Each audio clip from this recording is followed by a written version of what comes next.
On the morning of the 11th of April 1967, a lineman named Delbert Sikes climbed into the cab of a Pine Barren rural electric cooperative truck outside the town of Section, Alabama, and drove north into the ridges of DeKalb County to finish a job that had been on the cooperative's books for 6 years.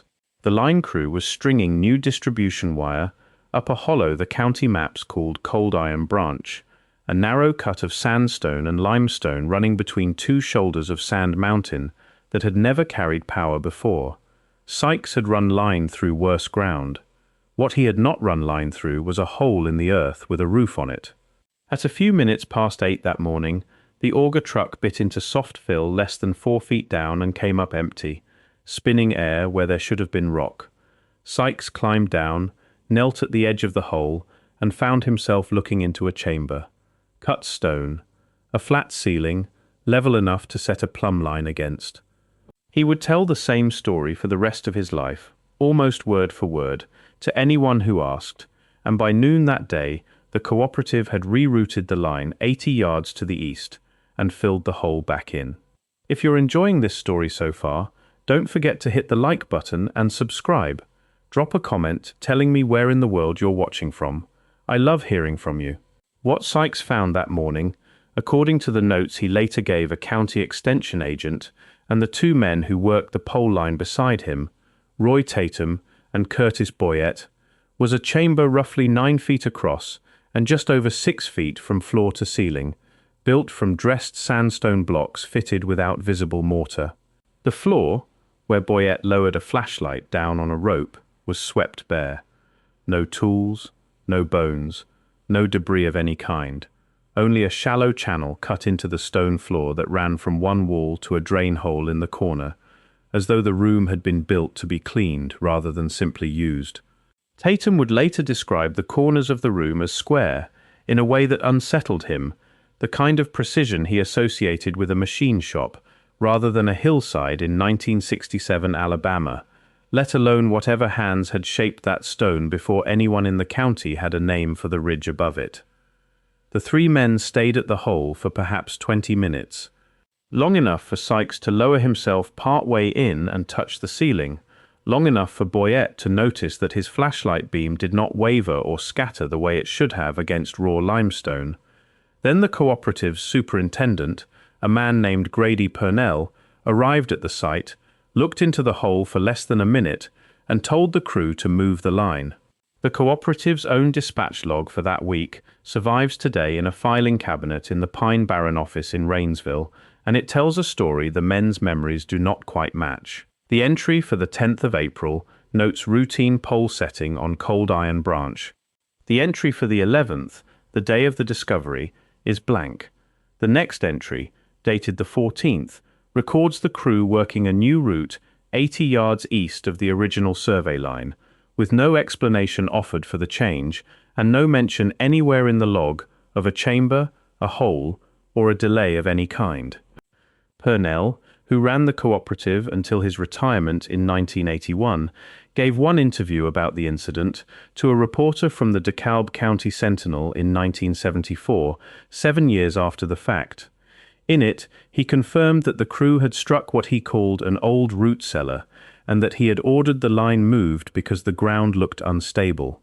He did not explain why an unstable root cellar required a same-day reroute completed before the noon whistle, why the county was never notified of a structural hazard on private timberland, or why no permit record exists anywhere in the DeKalb County Courthouse for either the original hole or its filling. The land itself carries its own gap in the record. County deed books show the ridge above Coldiron Branch passing through 3 owners between 1894 and 1967, the last of them a firm called Sand Mountain Timber and Lumber Company, which logged the tract in 1931 and again in 1952. Both cruise reports filed with the company's Birmingham office, copies of which survive in the DeKalb County archive, describe stands of oak and shortleaf pine, drainage patterns, and estimated board footage in exhaustive detail. Neither report mentions a stone structure of any kind, though the 1952 crew, according to timber marks still visible on stumps near the site decades later, worked within perhaps 30 yards of where Sykes's auger truck would break through 15 years later. A logging crew moving through that ground with axes and cross-cut saws, clearing brush and marking timber, would ordinarily be among the likeliest people to stumble onto a buried chamber, and yet the surviving paperwork from two separate cuts shows nothing. Either the fill covering the chamber's roof was undisturbed enough in 1952 to escape a foot survey that documented individual trees, or something about the site kept it, deliberately or otherwise, off the page. Word of the discovery reached the Geological Survey of Alabama within the month, carried, according to a handwritten note preserved in the survey's field correspondence for 1967, by a county agent who described a stonework room found during electrical line construction on Sand Mountain. A field geologist named Wendell Askew was assigned to investigate. Askew's travel voucher shows a trip to DeKalb County in the last week of May. His field notebook for that trip, held today in the survey's archive, contains 4 pages of observations on regional karst formation and then stops. There is no sketch of the chamber, no photograph, no dimensions recorded, nothing that indicates whether Askew ever reached the site or spoke to the men who had seen it. What the record does show is that Askew, who had spent the previous 6 years publishing on Sand Mountain's cave systems and sinkhole geology, a subject he had built his early career on, published nothing further on the region for the rest of his time with the survey. His later reports, filed through the 1970s, concern coal seam mapping in Walker County, 100 miles to the southwest. Colleagues who worked with him in later years, quoted in a 1991 survey retrospective, remembered him as a careful field man who rarely discussed his early work and changed the subject when Sand Mountain came up. Askew was not the only professional who touched the case and then stepped back from it. A letter in the Geological Survey's 1967 correspondence file, addressed to the State Archaeologist's office in Montgomery, requests a joint field visit to what it calls a stone chamber of possible historic interest in DeKalb County. The reply, filed 3 weeks later, states that the office lacked the staff to send anyone that season and asks to be kept informed of any further developments. No further correspondence on the subject exists in either office's surviving files. The request was made. The chamber was, by then, already filled. The silence is not proof of anything beyond what it plainly shows: an agency too thin on staff in 1967 to chase a county extension agent's second-hand report, and a discovery that had already been erased by the time anyone with the training to evaluate it might have arrived. But the timing sits uneasily against the noon deadline Purnell set for his crew, a deadline that meant the chamber was gone from the landscape roughly 6 weeks before the state ever heard a formal request to look at it. One more record surfaces in the same window of years, though it took researchers combing university archives decades later to connect it to Coldiron Branch. A geology graduate student at a state university, working on a 1969 thesis surveying karst features across Sand Mountain, includes in an appendix a landowner interview describing, in the student's paraphrase, a stone room found during rural electrification work several miles east of DeSoto State Park. The interview is unattributed by name, cited only as a 1968 conversation with a longtime resident of the area. The thesis itself focuses on natural sinkhole formation and never returns to the stone room after that single paragraph. The student's later academic record shows no further publication on Sand Mountain geology of any kind. Whether the interview subject was Purnell, Sikes, or someone else entirely who had simply heard the story secondhand by then, the paraphrase matches the chamber's reported dimensions closely enough that later researchers treat it as the same site, an independent, buried confirmation that the story was already circulating within a year of the discovery, told to a stranger with a notebook who did nothing further with it. The chamber on Coldiron Branch is not the only work stone room the karst country of northeast Alabama and southern Tennessee has produced, and the pattern across those discoveries is consistent enough to notice even where the individual records are thin. At DeSoto Caverns near Childersburg, a genuine limestone cave system with a documented history stretching from prehistoric burial use through 19th century saltpeter mining, workers preparing the site for tourism in the 1960s uncovered sealed side passages that early surveys had not mapped, passages that show tool marks inconsistent with either the mining period or any recorded excavation.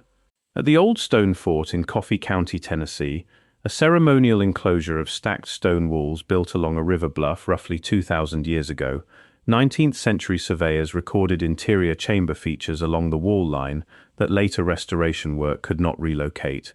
Features the original survey described in enough detail to rule out simple misidentification.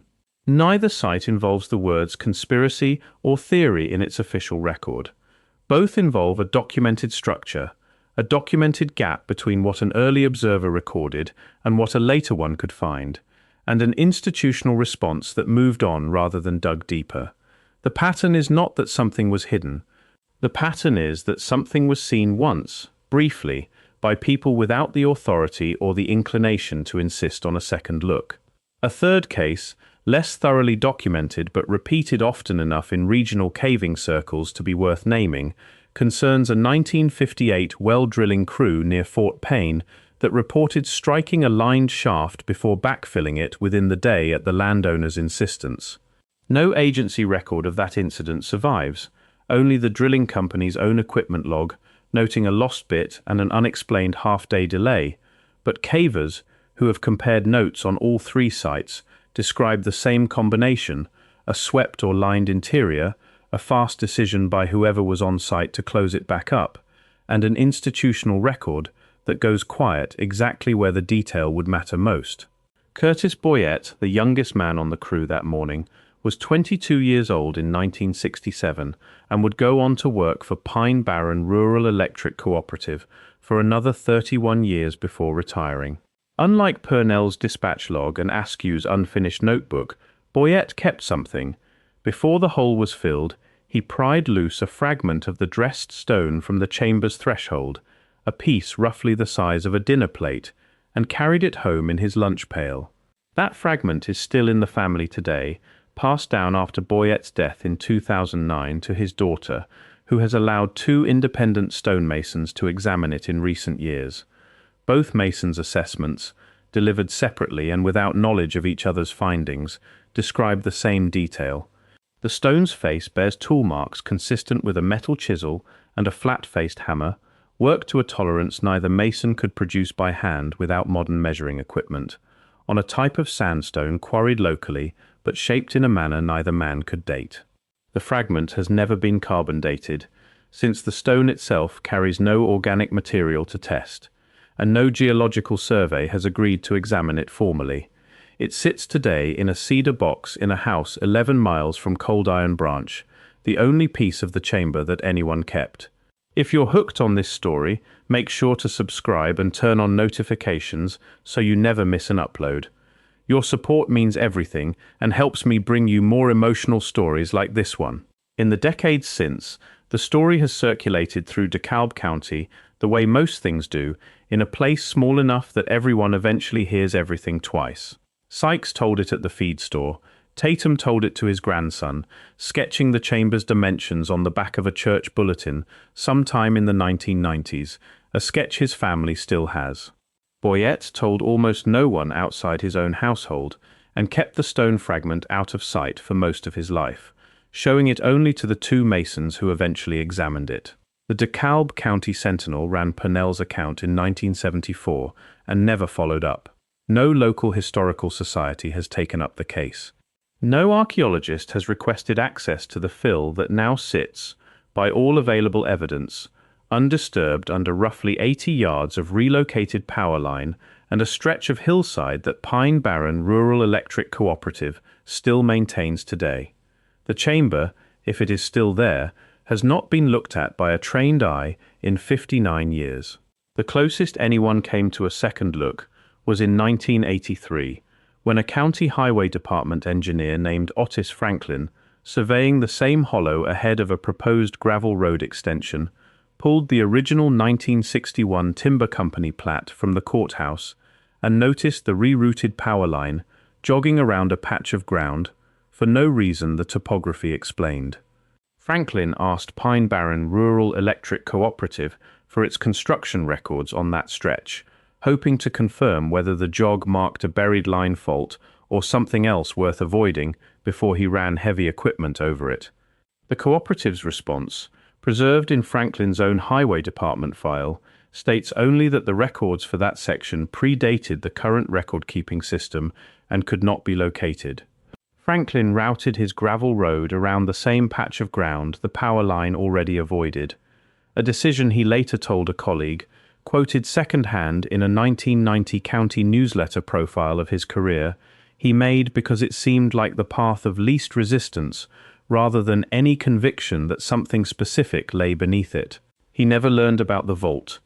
Nobody at the Highway Department that year had reason to connect a missing construction file to a story 3 linemen had been telling at the feed store for 16 years. What troubled the 3 men most, in the accounts each gave separately over the following decades, was not the existence of the chamber, but its condition. A root cellar, an old spring house, a settler's cache dug into a hillside, any of the explanations Purnell offered publicly would have left some trace of use behind. A jar, a nail, a scorch mark from a lamp. The chamber Sikes, Tatum and Boyette described held none of that. It held a swept floor, a drainage channel cut with a precision the local sandstone does not naturally hold, and dimensions that, when Tatum later sketched them from memory for his grandson, formed a room whose height, width and depth, reduced to a set of whole number ratios that no root cellar in the county's surviving 19th century record comes close to matching. The site had not been abandoned in the way a cellar is abandoned, left to fill slowly with whatever the years bring. It had been cleared, emptied deliberately, sealed and covered with enough fill and enough time that by 1967 it registered on no survey, no deed, and no memory anyone in DeKalb County still carried. Whoever built that room built it to be forgotten, and for the better part of 2 centuries it apparently was. Delbert Sikes died in 1998, 29 years after the discovery, and by his family's account, he told the story of the 11th of April almost exactly the same way every time, down to the detail of the flashlight beam that did not scatter and the noon deadline Purnell set for filling the hole. He never claimed to know what the chamber had been for. He claimed only to have seen it, touched its ceiling, and watched a working line crew, on the direct order of a man who normally left engineering decisions to the lineman, abandon a planned route, rather than dig 1 foot further to satisfy anyone's curiosity, including his own. The stone fragment Boyette carried home still sits in that cedar box, unmeasured by any institution willing to put its name on the findings. The dispatch log still shows a blank day between 2 ordinary entries. The Geological Survey of Alabama still holds a field notebook that stops mid-sentence on the subject of Sand Mountain Karst and never returns to it. What survives is not a theory and not a mystery in the sense the word usually carries. It is a room, cut square in a hillside, that had no reason to hold a square room, cleared of everything that might explain it, found for perhaps 20 minutes by 3 men with a job to finish, and put back in the ground before the noon whistle blew. Roy Tatum outlived both of the other men on that crew, dying in 2015 at the age of 81, and in his last years he would sometimes drive the county road that runs below Coldiron Branch and point out the window at the ridge, telling whichever grandchild was riding with him that there was a room up there nobody had looked at since before most of them were born. He never asked anyone to dig it up. He said more than once, according to the same grandson who still keeps his church bulletin sketch, that some of what people build gets forgotten on purpose, and that the forgetting is not always a wrong that needs correcting, only a fact that deserves to be known as a fact. Whether that room still holds its shape under 80 yards of relocated line and half a century of settled fill, whether the drainage channel Boyette lit with his flashlight still runs clear to a corner nobody has drained in decades, is a question that DeKalb County has left, since the 11th of April 1967, entirely unanswered. Thank you so much for watching until the end. If you loved this story, check out the other videos on your screen now. I think you'll really enjoy them. And don't forget to subscribe if you haven't already. See you in the next story.